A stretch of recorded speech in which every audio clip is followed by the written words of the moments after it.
Nanganganib nga bang madisbar at mapatalsik bilang House Speaker si Congressman Pantaleon Alvarez kasunod ng pag-aming may nobya kahit may asawa pa?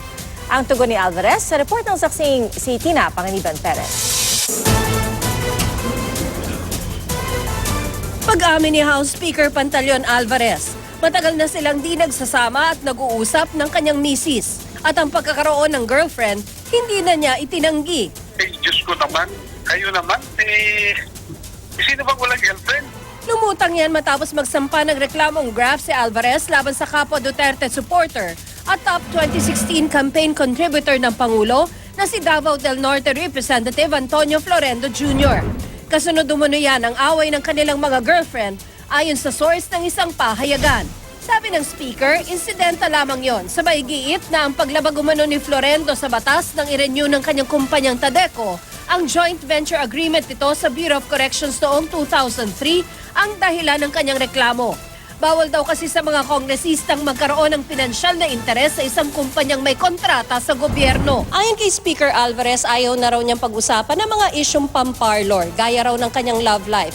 Nililihis daw kasi ni Congressman Florendo ang issue mula sa kasong isinampa. Palabasin nyo. Kaya siya mismo magsalita on TV. Gusto niya magharap-harap kami. Wala pang bagong tugon si Florendo, pero sabi niya kahapon, nagsimula ang gusot nila sa usap-usapang siya ang nasa likod sa plano umunong palitan ng speaker ni Congresswoman Gloria Arroyo.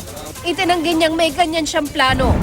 Ngayon, sabi naman ng kinakasama ni Florendo na si Cathy Binag, bagamat ang problema ni na Florendo at Alvarez ay nagsimula sa away niya at ng girlfriend ni Alvarez, hindi raw niya alam kung may kinalaman sa away ang paghahain ng reklamo ng speaker. Humingi rin ng tawad si Binag sa pamilya Alvarez na hindi raw niya intensyon saktan. Sabi kasi ng anak ni Alvarez, nakagugulat kung paanong inexploit ni Binag ang mga personal na relasyon para baluktutin ang issue. Dapat daw sinagot na lang ng diretsyo ang mga alegasyon. Paniwala ng isang kongresista, posibleng ikatanggal ni Alvarez bilang House Speaker ang issue. It's a possibility. At yan, sinabi nyo yung awayan nila, pwedeng kasama yon. Pati kaya pagiging abogado niya, malagay sa alanganin, lalo't sa ilalim ng Code of Professional Responsibility ng mga abogado, nakasaad na hindi sila dapat kumilos sa paraang hindi tapat, immoral o mapanlin lang. Kung meron sila nakikitang ethical issues, ipapadisbar ako for having a girlfriend. Adi go ahead. Mag-file ng complaint. Baka walang matirang abogado. Kung matatandaan, may naghain na rin ng disbarment laban sa annulled na si Senadora Laila De Lima dahil sa relasyon niya at ng dating bodyguard.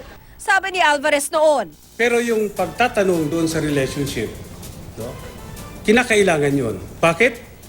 Here is a woman pretending to be clean, pretending to be a crime buster, a graft buster, a self-proclaimed righteous individual. Kailangan nating ipakita sa taong bayan kung anong klaseng tao ito. sabi ni Alvarez ngayon, Bakit? Binabatikos ko ba yung affair niya? Hindi nabatikos ko yung involvement niya sa illegal drugs. Hindi naman yung relasyon niya ang binabatikos ko. ako si Tina Panganiban Perez, ang inyong saksi.